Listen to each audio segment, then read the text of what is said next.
심우정의 딸 특혜 채용 문제와 관련해서 민주당이 심도 있게 조사를 해 책임을 묻겠다라고 밝혔습니다. 윤석열에 관해선 내란과 탄핵 선고 지연으로 국정이 혼란스러운 때 검찰은 문 전 대통령을 소환 통보하였다라고 밝혔습니다. 검찰은 지금이라도 공직자로서 정당한 일이 무엇인지 판단해야 된다고 밝혔습니다. 청와대에 근무했던 46인도 공동성명을 발표하고 없는 죄를 만들어서 전직 대통령을 개망신 주고 12.3 내란에 대한 국민의 심판에 물타기 하려는 정치행위라고 비판했습니다. 또한 검찰개혁에 항거하며 부실 수사나 기소하지 않거나 자기 사람 챙기기에만 급격했다고 밝혔습니다. 님, 네, 아까 한정혜 의원님이 질문하신 인사 관련된 문제가 제가 보기에는 좀 심각해 보이네요. 저도 청와대도 근무해봤고 공무원들의 인사도 꽤 관여를 해봤고 네. 주관도 해봤는데요. 이제 아까 시간이 없어서 제가 답을 못 드렸는데 제가 네, 거기는 간단히 좀 다릅니다. 답을 좀 네. 주시죠. 네. 아니, 제가 개괄적으로 파악한 거는 국립연구원 그거는 제가 지난주에 동경 가서 주일대사를 만나는데 자기는 아는 바 없는 사람이고 투명한 절차에 따라 했다라는 그 답변을 제가 들었고요. 지금 외교 전략본부에 취업하는 문제는 경력 기간이며 이런 거 산정하는데 조금 그 기준이 달라서 아까 한 의원님께서 말씀하신 부분하고 우리가 파악하고 있는 거하고 좀 다른 부분이 있어서 의원실에 가서 제가 보고 드리도록 하겠습니다. 그러면 아까 앞에 그러니까 특정 분야, 네. 아까 정책 조사 분야죠. 한 명이 최종 면접까지 봤다가 취소가 됐고, 네, 그 똑같은 TO로 해서 분야가 국제협력으로 바뀌어가지고 네. 새로 모집을 해서 그 특정 인사가 신모양이죠. 네. 신모양이 합격을 했다는 거잖아요. 네. 그 앞에 취소된 사유는 뭡니까? 구체적인 걸 제가 파악하고 담당. 이게 왜 중요하냐면요. 네. 문재인 정부의 장관들이나 심지어는 대통령 비서실장까지 윤석열 정부 들어서자마자 감사원에 감사를 하고 검찰이 수사를 해가지고요. 그 심지어는 어디 무슨 택배 회사 이런 데에 감사인가요? 뭐 그 보내는 것까지도 압수수색을 수십 차례 해가지고 네. 그죠? 네. 지금 대통령 비서실장도 조사를 받고 있지 않습니까? 네. 그 조사가 이제 수사를 받고 있습니다. 검찰의 수사를 받고 있어요. 네. 그 제가 금방 들어보니까 저게 공무원이 이제 채용되는 과정이라고 하는 게 윤석열 정부가 굉장히 투명할 것으로 생각하기야 보통 그렇잖아요. 왜냐하면 문재인 정부의 인사를 관련해서 엄청난 수사를 한 거 아닙니까? 그랬으면은 아마 윤석열 정부의 인사 과정은 상당히 투명하고 공정할 것으로 네. 일반적으로 기대가 되는데요. 선발 과정에 외부 인사가 있기 때문에 그런 거는 관여할 수가 없습니다. 지금 그런 거 관여했다가는 뭐 큰일 난다는 거 다 알고 좋습니다. 있습니다. 장관님의 원론적인 그런 입장은 알겠고요. 이 문제는 제가 보기에는 상당히 중요한 문제 같습니다. 그러니까 정확하게 이거는 답변을 좀 주시고 저한테도 답변을 좀 네. 와서 좀 정확하게 주시면 좋겠다 싶습니다.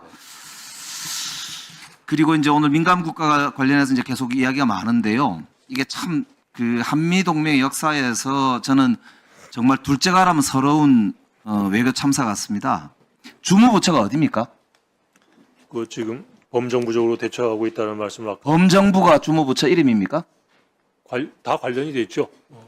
원래 이게 주무부처라는 게 있고 범정부적으로 대응하잖아요. 네. 최상목 대행이 오늘 보니까 무슨 TF를 구성하라고 지시를 한 모양이던데 그동안 최상목 대행 뭐 했습니까 도대체? 주무부처 하나 지정 안 하고? 저도 대행이 대통령실에 직접- 근무를 해봤지만은 이런 문제 생기면 보통 주무부처를 지정을 해주고 어느 부처를 중심으로 대응하라 이렇게 하는 게 범정부 대응의 출발 아닙니까? 벌써 대행 주재 회의를 장관 회의를 벌써 여러 번 했습니다. 아 그럼 최상목 대행이 주무네요? 뭐 총괄해서 좀 감독하고 있다는. 그게 지금 관련 말이 부처가 됩니까? 그냥 아무도 책임을 안 진다는 뜻이잖아요. 있습니다. 관련된 부처가 그러니까 정부의 대응이 이러니까 도대체 국민들이 어떻게 믿겠습니까? 거기다가 저 장관님께서 지난번에 특정한 사건이 민감국가 지정으로 이어진 것이 아니다라고 이 상임위에서 말씀하셨거든요. 맞지요? 네. 그러면 특정한 사건이 아니면 도대체 뭐가 이유죠? 그 특정한 사건이 아니라면서요. 그러면 아니 그 특정한 사건이 아니면 어떤 이유가 도대체 이 지정의 이유라고 보시는 겁니까? 그때는 그 시점까지 제가 파악한 바를 토대로 답변 드린 것이고요. 네. 지금은 산업부 장관이 에너지부 장관을 다 만나고 나서 그 보도 자료 내 결론은 뭡니까? 하여간 그 기술 연구소의 기술 보안과 관련된 문제고 전체적인 세계적인 기술 지형이 변화하면서 특정한 사건이 아닌데 네. 보안상의 이유라고 하는 것은 그럼 무슨 뜻이 됩니까, 그게? 그럼 몇 가지 사례 그러니까 기술 보안 이유 때문에 특정한 사건은 아니고 그렇다면 한국은 협력 대상이 애초에 아니다라고 하는 낙인입니까? 그건 아니죠. 그러니까 여러 그러면 몇 가지 사례 특정한 어떤 보안 사고나 사건이 없는데 기술 보안의 문제로 한국과 협력을 하는데 제한을 두겠다는 뜻은 도대체 뭐 어떻게 해석해야 되는 겁니까? 이게 미국이 볼 때 아무리 봐도 기술과 보안에 협력을 한국하고는 안 하겠다. 그 뜻 아닙니까? 그 뜻 아니고서는 도대체 어떻게 이해를 해야 됩니까? 협력에 지장이 없으나 지금 여러 가지 기술 보안 문제로 생긴 우려 사항이 있으니 그 문제를 해소하면은 된다. 그거를 위해서 적극 그게 협력하겠다. 특정 사건이 없는데도 그렇다는 이야기입니까? 몇 가지 그런 사례가 있는데 그것만이 이유는 아니다라는 자, 얘기입니다. 그렇기 때문에 아까도 이제 여러분이 지적하셨지만 핵무장론과 연계되어 있는 핵 문제가 핵심 아니냐 이렇게 보는 거거든요. 다시 이렇게 여쭤볼게요. 그러면 2023년도에 한미동맹 70주년 워싱턴 선언에서 바이든 대통령하고 윤석열 대통령의 합의문에 국제 비확산 체제의 초석인 핵 확산 금지 조약 NPT 상 의문에 대한 한국의 오랜 공약 및 협력 협정 준수를 재확인하였다라는 문구가 들어가잖아요. 네. 그 전에 박정희 정부 이후로요. 네. 이런 문구가 정상회담에서 들어간 적이 있습니까? 그런 형태의 문구는 아니지만 없지요. 아니지만 이게 또 비확산에 관한 그거는 어디든지 있는 이야기고요.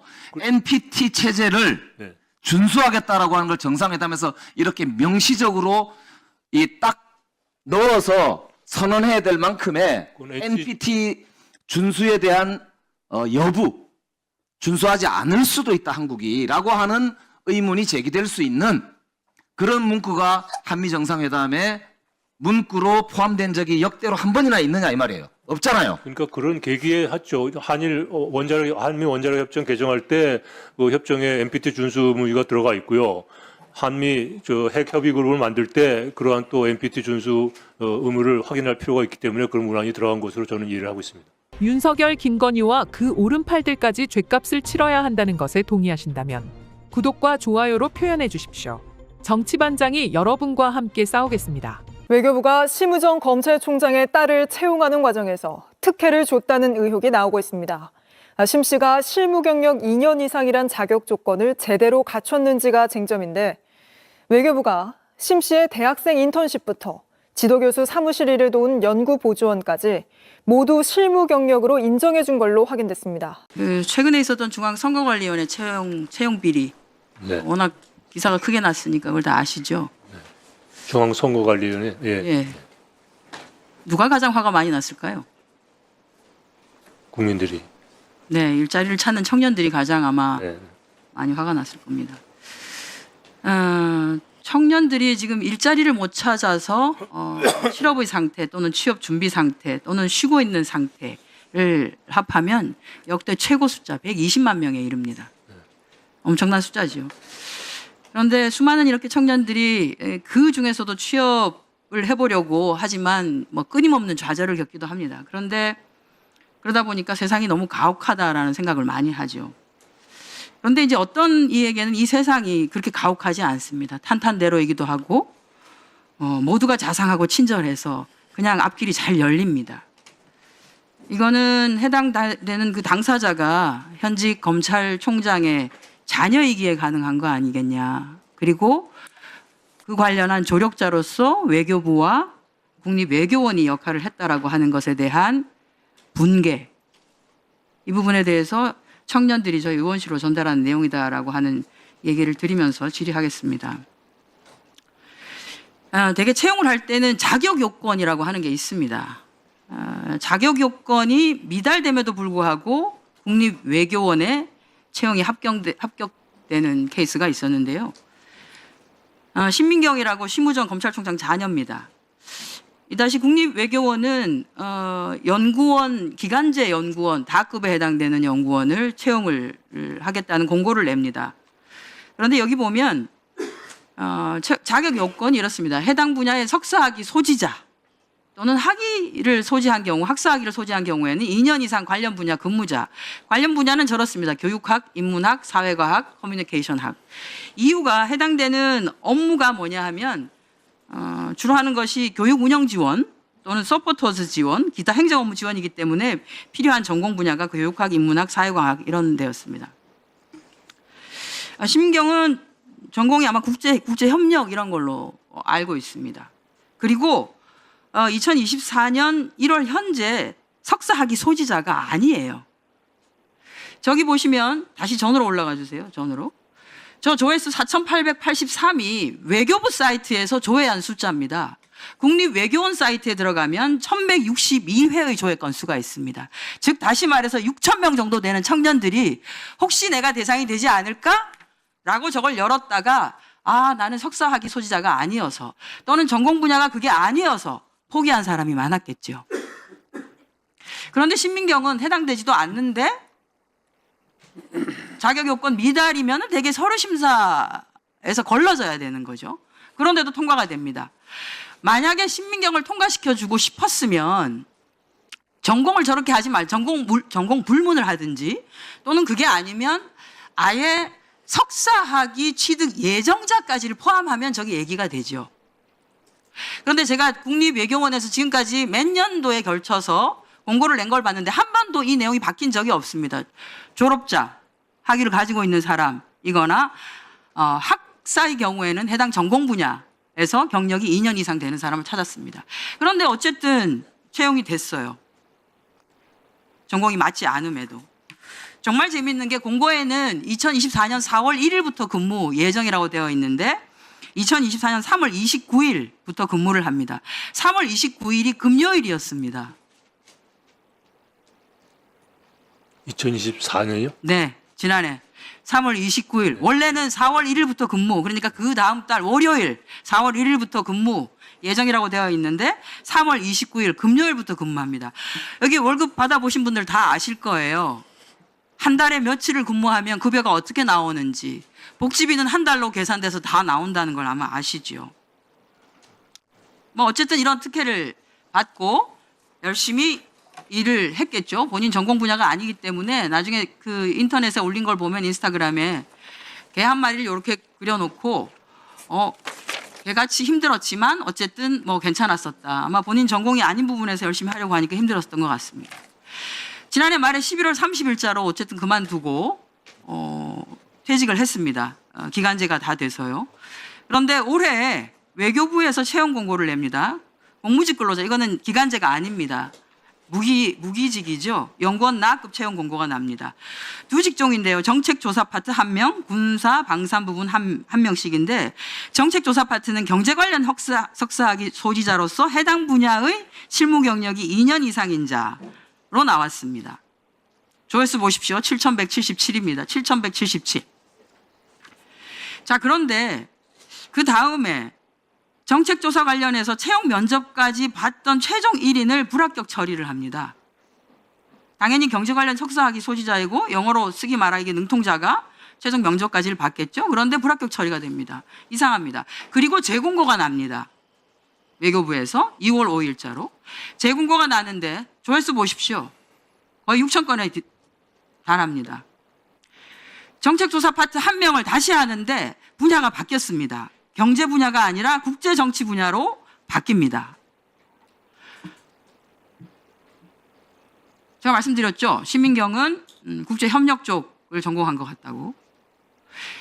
해당 분야 실무 경력 2년 이상인 자. 근데 신민경은 아무리 봐도 해당 분야의 실무 경력이 2년은 안 됩니다. 왜냐하면 국립외교원에서 3월 29일부터 근무해서 11월 30일까지니까 8개월 하고 한 3일 정도가 되죠. 8개월 근무했습니다.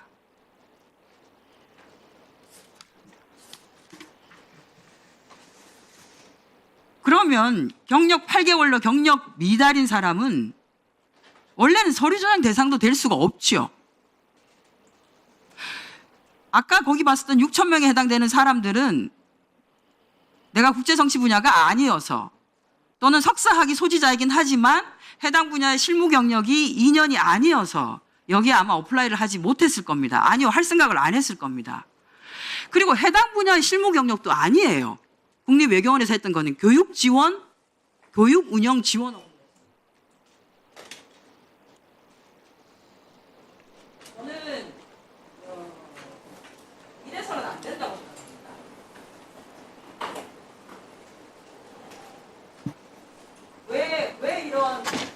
왜 이런 비단키를 깔아줘야 되는지는 잘 모르겠습니다만 이것은 이 자리에 취업을 하기 위해서 채용 공고란을 언제 뜨는가만 쳐다보고 있는 청년들이 봤을 때는 이건 당연히 공분을 일으킬 만한 내용입니다. 관련한 사항을 정확하게 점검을 하시고 네. 지금 해당자가 신원조회 면접 시험까지 다 보고 면접까지 다 보고 최종 합격이 되어서 신원조회 중인 걸로 알고 있습니다. 지금 어떻게 통과가 됐는지 도무지 이해할 수가 없습니다. 바르게 잘 처리해 주시기 바랍니다. 제가 보고받은 바는 있습니다만 문서로 답변 드리도록 하겠습니다. 네, 서울 성북갑의 김영배입니다. 외교부 장관.